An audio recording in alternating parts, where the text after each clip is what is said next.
The wizard studies में आप सभी लोगों का एक बार फिर से स्वागत है। आज जो सब्जेक्ट आप लोगों के लिए लेकर के आए हैं तो पूर्वावलोकन का, घटना चक्र के पूर्वावलोकन का भारत का भूगोल है, जिसमें पिछले साल के आए हुए सारे सवालों को इसमें हम फिर से देखेंगे। और पिछले वाले सारे पेपरों की तरह इसमें भी, इस सब्जेक्ट में भी हम किसी भी प्रकार की व्याख्या में बहुत ज्यादा नहीं फंसेंगे। हल्की फुल्की व्याख्या है तो उसको हम बताते चलेंगे, लेकिन बहुत ज्यादा डिटेल में नहीं जाएंगे।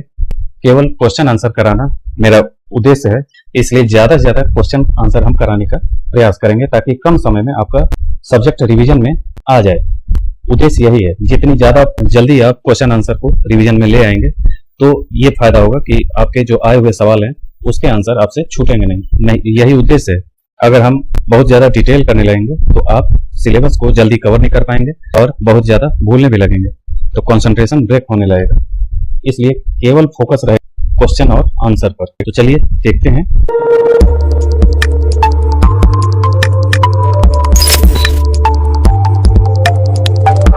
पहला सवाल है कि निम्नलिखित कथनों में से कौन से भारत के बारे में सही है, और सही उत्तर के चयन हेतु अधोलिखित कूट का उपयोग कीजिए। तो पहला है कि भारत विश्व का 5वां बड़ा देश है। दूसरा कथन है कि यह स्थल मंडल के कुल क्षेत्रफल का 2.4% भाग अधिकृत किए हुए है। तीसरा है कि समूचा भारत उष्ण कटिबंध में स्थित है। और चौथा है कि 82.5 डिग्री पूर्वी देशांतर का उपयोग भारतीय मानक समय को निर्धारित करने के लिए किया जाता है। इस सवाल के जवाब में ये कथन 2 और कथन 4 सही है। पूरा भारत उष्ण कटिबंध में नहीं है और स्थल मंडल का 2.4% भाग ये सही है, और 82.5 डिग्री भारतीय मानक समय है, ये भी सही है। इसलिए अभी इसको डिटेल में नहीं देखना है ज्यादा, क्योंकि उसके लिए हम अलग से सब्जेक्ट लाएंगे। केवल क्वेश्चन आंसर पे फोकस करिए। क्षेत्रफल की दृष्टि से भारत का विश्व में कौन सा स्थान है? तो 7वां स्थान है। आकार की दृष्टि से विश्व में वही सवाल है, 7वां बड़ा है। क्षेत्रफल की दृष्टि से तो 2.4% है, लेकिन मानव जाति के हिसाब से वर्तमान में 17.5% है 2011 की जनगणना के अनुसार। भारतवर्ष में लगभग 6,40,932 गांव हैं। ये इसलिए इस ऑप्शन के आधार पर ये कोई आंसर इसमें नहीं है। तो 2010 का सवाल है, इसलिए 6,30,000 के आसपास आप मान सकते हैं। अगला है कि निम्नलिखित जोड़ों में से कौन सा जोड़ा सही है? तो ये सही नहीं है, ये सवाल किया जा रहा है। तो ये चौथा नंबर सही नहीं है। भारतीय राज्यों में ये वर्तमान में 28 राज्य और 8 केंद्र शासित प्रदेश हैं, और क्षेत्रफल में टोटल क्षेत्रफल 3.28 मिलियन वर्ग किलोमीटर है। अक्षांशीय विस्तार 8.4 डिग्री उत्तर से 37 डिग्री 6 मिनट उत्तर, और देशांतरीय विस्तार 68 डिग्री 7 मिनट 68 डिग्री 7 मिनट पूर्वी देशांतर से 97 डिग्री 25 मिनट पूर्वी देशांतर तक, यानी 68 डिग्री 7 मिनट से 97 डिग्री 25 मिनट पूर्वी देशांतर पर भारत स्थित है। अगला सवाल है कि भारत के लिए निम्नलिखित कथनों में से कौन सा असत्य है? तो इसका आंसर है डी, यानी कि भारत 7वां बड़ा है, ये सही है। जनसंख्या की दृष्टि से दूसरा है स्थान, ये भी सही है।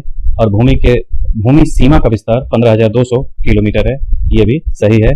और सर्वप्रथम सूर्योदय अरुणाचल प्रदेश में होता है, न कि मिजोरम में। अगला सवाल अक्षांशीय विस्तार का है, जो अभी मिल भी चुका है। इसमें देखें, भारत का अक्षांशीय विस्तार कोई सही नहीं है, ये देशांतरीय विस्तार पूछा जा रहा है। नहीं, ये उत्तरी और दक्षिणी है, तो इसका मतलब है कि अक्षांशीय विस्तार होगा। तो अक्षांशीय विस्तार अब देखें तो उत्तर पूर्वी गोलार्ध में 8 डिग्री 4 मिनट उत्तर से 37 डिग्री 6 मिनट उत्तरी अक्षांश तथा 68 डिग्री 7 मिनट पूर्वी देशांतर से 97 डिग्री 25 मिनट पूर्वी देशांतर तक भारत का विस्तार है, और कर्क रेखा बीच से होकर गुजरती है। सिक्किम से गुजरने वाला अक्षांश किस राज्य से होकर भी गुजरेगा? तो इसको आप मैप से ही समझ सकते हैं। इसका आंसर है राजस्थान। न ही जम्मू कश्मीर, न ही हिमाचल प्रदेश, न ही पंजाब। तो सिक्किम के पैरेलल हम देखें तो राजस्थान है। अगला है कि जिस जिले से 70 डिग्री पूर्वी देशांतर गुजरती है, ये राजस्थान पीसीएस का है। इसका जवाब जैसलमेर है, लेकिन सभी राज्यों के लिए ये महत्वपूर्ण नहीं है। आगे देखें, अगला जो सवाल है वो भारत में कर्क रेखा की बात हो रही है। कर्क रेखा किन किन राज्यों से होकर के गुजरती है? तो ये टोटल 8 राज्य हैं, जिसको आप अभी देख सकते हैं। यहाँ के हिसाब से भी आप देख सकते हैं कि यहाँ लिखा है कि किस किस राज्य से गुजरती है। तो गुजरात, यानी कि यहाँ गुजरात, यहाँ राजस्थान, यहाँ मध्य प्रदेश, यहाँ छत्तीसगढ़, यहाँ झारखंड, यहाँ पश्चिम बंगाल या त्रिपुरा और मिजोरम। तो ये आप अगर मैप आप याद रखते हैं तो ये सवाल जितने भी टाइप से पूछा जाए आप दे सकते हैं। केवल शहरों वाला जो है ये है, शहरों में महत्वपूर्ण शहर ये है जिसका आप अक्षांश ध्यान में रख सकते हैं, लेकिन बहुत ज़्यादा डिटेल होगा, इसलिए बहुत ज़्यादा परेशान ना हो, क्योंकि हर बार नए नए सवाल इसमें आते हैं। आगे देखें कि कर्क रेखा किस राज्य से होकर के गुजरती है। तो ये आप 8 राज्य याद रखेंगे तो ये आंसर बन जाएंगे।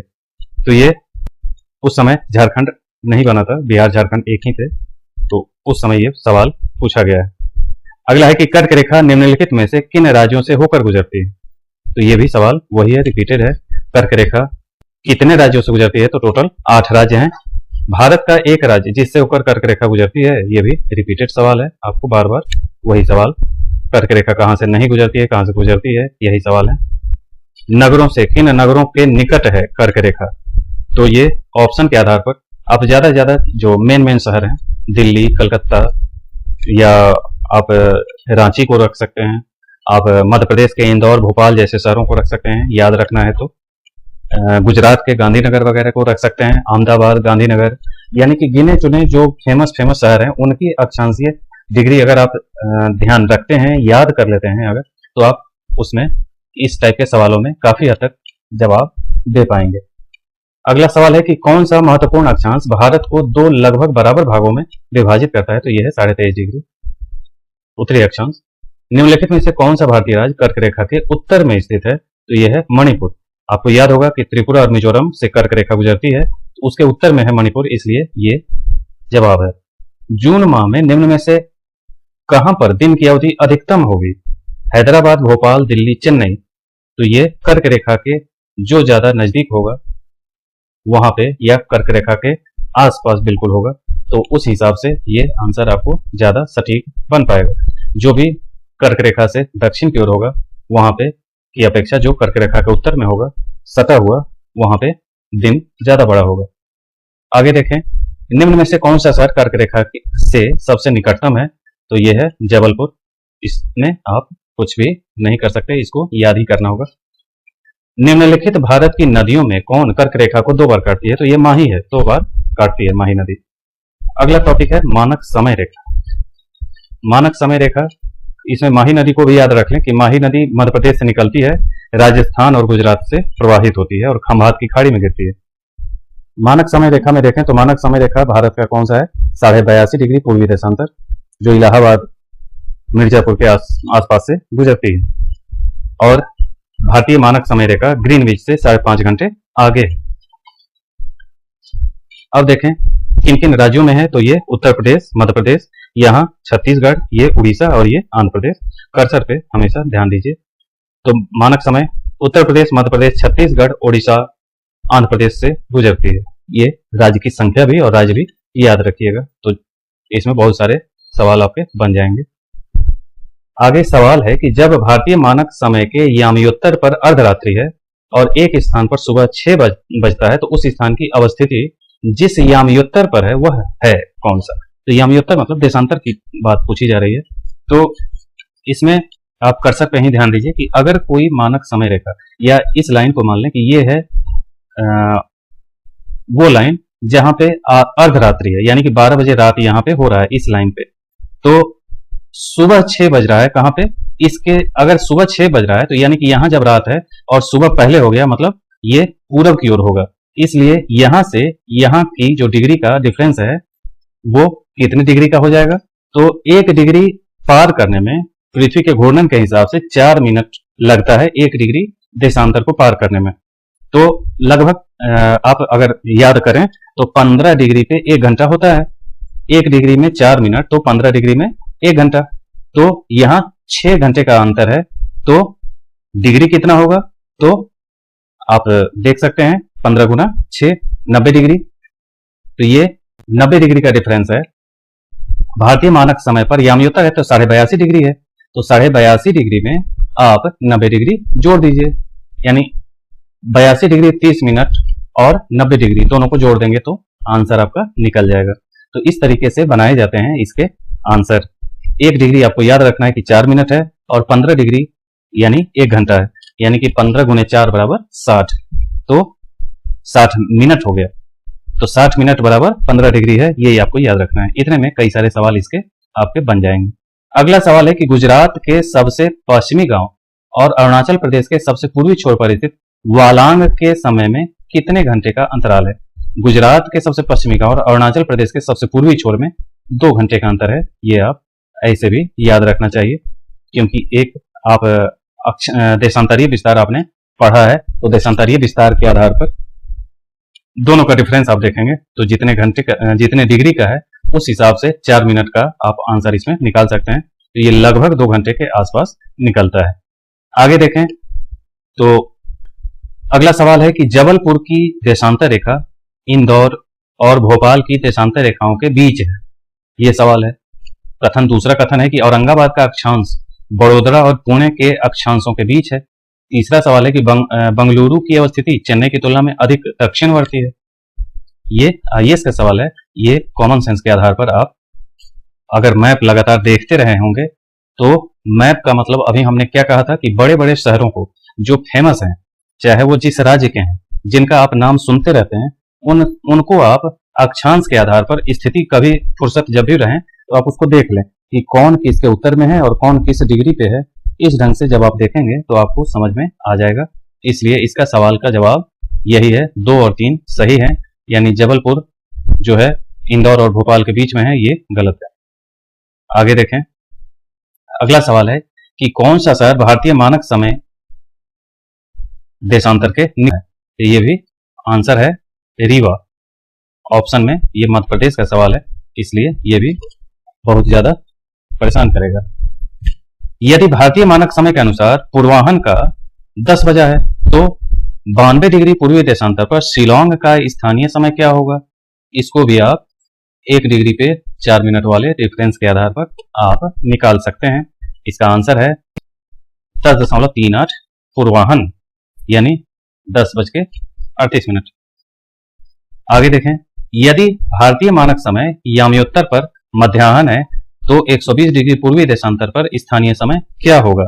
भारतीय मानक समय यानी 82.5 डिग्री पर मध्याह्न है, दोपहर का 12 बजा है, तो 120 डिग्री पूर्वी देशांतर पर, यानी पूर्वी देशांतर में ही आपको भारत से पश्चिम की ओर जाना है, तो उस हिसाब से आप 82.5 डिग्री और 120 डिग्री का डिफरेंस निकाल लीजिए और उसी डिग्री के आधार पर 1 डिग्री का 4 मिनट वाला कॉन्सेप्ट आप वहां लागू करिए। इसको सॉल्व करेंगे तो ये मैथ की तरह सॉल्व करने में बहुत ही आसानी से निकल जाएगा। इसलिए अभी हम इस पे सॉल्व नहीं करेंगे क्योंकि समय ज्यादा लग जाएगा।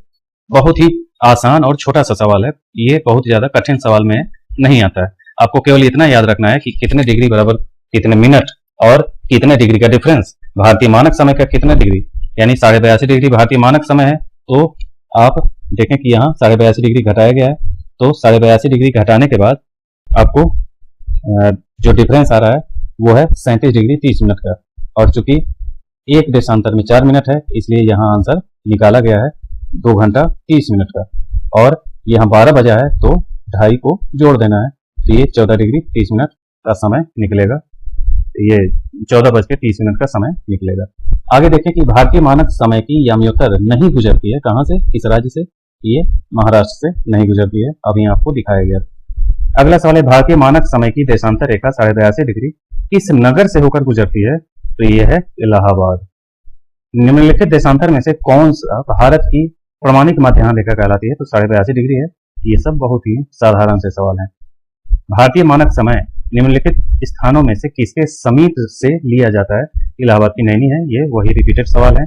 जीएमटी से प्लस 5.5 घंटे है, यानी पूर्वी देशांतर हमेशा प्लस में लिखा जाता है घंटे को, और पश्चिमी देशांतर को माइनस में लिखा जाता है। इसको याद रखेंगे तो आपको याद रहेगा। तो भारत जो है 82.5 डिग्री पूर्वी पे है, इसलिए प्लस का 5.5 घंटे का रहेगा। आगे देखें, यदि अरुणाचल प्रदेश में तिरप में सूर्योदय 5 बजे होता है तो गुजरात के कांडला में सूर्योदय किस समय होगा। तो अरुणाचल प्रदेश और गुजरात में अभी देखे थे कि 2 घंटे का है, तो आप उस आधार पर आंसर दे सकते हैं। निम्नलिखित में से कौन सा शहर दिल्ली के सबसे समीप के देशांतर पर स्थित है, तो यह है देशांतर का सवाल है, तो ये बंगलुरु आंसर है। ये भी कॉमन सेंस का सवाल है। अब देखें, दूरस्थ बिंदु का सवाल है कि दूरस्थ बिंदु में कुछ चीजें आपको हमेशा याद रखनी पड़ेगी कि दूरस्थ दक्षिणी बिंदु इंदिरा पॉइंट है, और भारत की मुख्य भूमि की दक्षिणतम बिंदु कन्याकुमारी है। तो कन्याकुमारी और केप कमोरिन दोनों आपको याद रखना चाहिए। आगे दोनों भारतीय मुख्य भूमि का दक्षिणतम है। कन्याकुमारी के समीप में ही केप कमोरिन है, हिंदी में कमोरिन अंतरीप कहते हैं। आगे दूरस्थ उत्तरी बिंदु लद्दाख का इंदिरा कोल है। ये भी अब लद्दाख में है, ये भी याद रखिएगा क्योंकि पहले ये जम्मू कश्मीर में था। आगे देखें, यहाँ ये सारा कुछ लिखा हुआ है लेकिन स्पष्ट नहीं है इसलिए हम नहीं दिखा रहे हैं। अगला है कि सुदूरस्थ पश्चिमी बिंदु गुहार मोती गुजरात का है और सुदूरस्थ पूर्वी बिंदु किबिथु अरुणाचल प्रदेश का है। इसको आपको याद रखना है। कन्याकुमारी मुख्य भूमि का दक्षिणतम स्थल है। कन्याकुमारी केप कमोरिन भारत का वह स्थान है जहां बंगाल की खाड़ी, अरब सागर और हिंद महासागर मिलते हैं। तो ये अंतरिक्ष उसी क्षेत्र को कहा जाता है। अंतरिक्ष का मतलब है कि ये लास्ट पॉइंट जहां पे 3 सागर के जल या 2 सागर के जल आकर के मिलते होंगे, उसी को अंतरिक्ष कहा जाता है। इसलिए केप कमोरिन यहाँ कमोरिन अंतरिक्ष कहा जाता है इसको। आगे देखें कि भारत का सुदूरस्थ दक्षिणी बिंदु कौन सा है। तो ये सारे सवाल बहुत ही आसान है। तो भारत का सुदूरस्थ दक्षिण कह रहा है इसलिए इंदिरा पॉइंट। भारत का दक्षिणतम बिंदु सीधे सीधे ऑप्शन के आधार पर ये ग्रेट निकोबार है, जिसको बड़ा निकोबार कहते हैं। इंदिरा पॉइंट कहाँ स्थित है? ये बड़ा निकोबार यानी ग्रेट निकोबार में है। भारत के राज्यों का निम्नलिखित में से कौन सा युग्म सबसे पूर्वी और सबसे पश्चिमी राज्य को इंगित करता है? तो अरुणाचल प्रदेश और गुजरात वाला जो भी ऑप्शन होगा उसमें आपको टिक लगाना है। भारत का सुदूर पश्चिम का बिंदु है, सुदूर पश्चिम का, यानी कि आपने 68 डिग्री 7 मिनट कौन सा देशांतर होगा? तो भारत पूरी तौर पर पूर्वी देशांतर में ही है, इसलिए आप चाहे भारत के पश्चिम का देशांतर पूछा जाए या पूर्व का देशांतर पूछा जाए, हमेशा पूर्वी ही होगा, ये आपको याद रखना है। और जब हम अक्षांश की बात करें तो भारत पूरी तरह उत्तरी गोलार्ध में है, इसलिए अक्षांश हमेशा उत्तरी वाले में ही आएगा आंसर, ठीक। और भारत पूरी तौर पे उत्तर पूर्वी देशांतर में है, इसी वजह से कहा जाता है। तो उत्तर में और पूर्व में दोनों में, यानी देशांतर पूछा जाए कभी भी एग्जाम में या ढेरों प्रकार के सवाल आते हैं, तो हमेशा आंसर आप दीजिए भारत से जुड़ा हुआ है तो पूर्वी देशांतर पे ही आपको आंसर ढूंढना है, और अक्षांश पे आंसर ढूंढना है तो उत्तरी वाले में ढूंढना है। तो बस उतने से ही आपका आंसर निकल जाएगा, इसी से ये जुड़ा हुआ है। निम्नलिखित प्रमुख भारतीय नगरों में से कौन सा सबसे अधिक पूर्व की ओर अवस्थित है? तो ये है लखनऊ। ये भी आपको कॉमन सेंस वाला मैप देखने वाला सवाल है। भारत का वह कौन सा स्थान है जहां बंगाल की खाड़ी, अरब सागर और हिंद महासागर मिलते हैं? तो ये कन्याकुमारी का कमोरिन अंतरीप था। कमोरिन अंतरीप है नहीं, इसलिए कन्याकुमारी आपको आंसर देना पड़ेगा। सीमावर्ती देश की बात करें तो बांग्लादेश से देखिए सीमा पहले एक नजर देख लें। तो बांग्लादेश से सबसे बड़ी सीमा है, ये भी याद रखना है, 4096.7 किलोमीटर। और राज्य क्या देखें तो पश्चिम बंगाल, असम, मेघालय, त्रिपुरा और मिजोरम है। चीन का सेकंड नंबर पे आता है 3488 किलोमीटर। इससे सीमा बनाने वाले राज्य लद्दाख, हिमाचल, उत्तराखंड, सिक्किम और अरुणाचल प्रदेश। पाकिस्तान तीसरे नंबर पे आता है 3323 किलोमीटर। और लद्दाख, जम्मू कश्मीर, पंजाब, राजस्थान, गुजरात, ये राज्य पंजाब से सीमा, ये पाकिस्तान से सीमा बनाते हैं। इसके बाद नेपाल का स्थान है, तो 1751 किलोमीटर बॉर्डर है। तो उत्तराखंड, उत्तर प्रदेश, बिहार, पश्चिम बंगाल और सिक्किम इससे सीमा बनाते हैं। इसके बाद म्यांमार का स्थान आता है। तो आपको सीक्वेंस भी याद रखना है कि सबसे बड़ा बांग्लादेश, फिर चीन, फिर पाकिस्तान, फिर नेपाल, इसके बाद म्यांमार है। तो म्यांमार 1643 किलोमीटर है। राज्य हैं अरुणाचल प्रदेश, नागालैंड, मणिपुर और मिजोरम, ये आपको याद रखना है। भूटान से सीमा बनाने वाले राज्य में सिक्किम, पश्चिम बंगाल, असम और अरुणाचल प्रदेश है। इसको मैप से याद कर लीजिएगा तो ज्यादा याद रहेगा। ऐसे आप चाहे जितना रट जाएं भूल जाएंगे, इसलिए मैप सामने में रखें और याद करें। भूटान की सीमा 699 किलोमीटर है और अफगानिस्तान की सीमा 106 किलोमीटर है, जो वर्तमान में केवल लद्दाख से मिलता है, पहले जम्मू कश्मीर था। आगे देखें, अब सवाल पे आते हैं। बहुत ज्यादा डिटेल में हमें नहीं जाना है। बॉर्डर वगैरह किसके क्या नाम है ये सब आपको क्वेश्चन से ही याद कर लेंगे, डिटेल में हम नहीं जाएंगे। आगे देखें कि कथनों पर विचार कीजिए। असम भूटान और बांग्लादेश सीमाओं से लगा हुआ है। असम जो है भूटान से भी और बांग्लादेश से भी लगा हुआ है, तो ये सही ही है। पश्चिम बंगाल भूटान और नेपाल की सीमा से लगा हुआ है, ये कहां तक सही है? तो ये देखें, पश्चिम बंगाल यहां से यहां तक है, तो ये भूटान से लगा हुआ है और नेपाल से भी लगा हुआ है, तो ये भी सही है। मिजोरम बांग्लादेश और म्यांमार की सीमा से लगा हुआ है, तो मिजोरम आप ये है मिजोरम, तो मिजोरम किसे बांग्लादेश और म्यांमार दोनों से सीमा लगा रहा है, तो ये आंसर क्या होगा 1 2 3 यानी तीनों सही है। अगला सवाल है, ये मैप यहां दे दिया गया है आपको समझने के लिए। अगला सवाल है कि निम्न में से किस राज्य की सीमा बांग्लादेश से नहीं मिलती है। तो बांग्लादेश से किसकी नहीं मिलती है, तो अभी आपने याद किया था कि पश्चिम बंगाल, असम, मेघालय, त्रिपुरा और मिजोरम से बांग्लादेश की सीमा मिलती है। इसको छोड़ दें, यहाँ सिक्किम भी है, ये बांग्लादेश है। बांग्लादेश से सीमा बनाने में पश्चिम बंगाल, असम, मेघालय, त्रिपुरा, मिजोरम है। इसको छोड़कर जो नहीं है उसको बाहर कर दीजिए। तो ये आपको मैप देकर के याद करना है। कौन सा राज्य बांग्लादेश से अपनी सीमा नहीं बनाता है, वही रिपीटेड सवाल है, आपको केवल ये याद रखना है कौन कौन से बनाते हैं। निम्नलिखित में से किस भारतीय राज्य की सीमा भूटान से नहीं मिलती है। तो मेघालय कहां से मिलेगा, मेघालय बहुत दूर है। आगे देखिए, कौन सा भारतीय राज्य भूटान के साथ सीमा नहीं बांटता है, तो इसमें आप बिहार कहां से मिलेगा, ये बहुत दूर है। अगला है कि नवंबर 1998 में भारत और पाकिस्तान के बीच सम्मिश्र संवाद प्रक्रिया में 3 विवादित मुद्दे पर, यह करंट से जुड़ा हुआ सवाल है, इसलिए करंट वाले सवाल पे बहुत ज्यादा हम नहीं जाते। कौन सा भारतीय राज्य की अधिकतम सीमा म्यांमार से स्पर्श करती है, यह है अरुणाचल प्रदेश।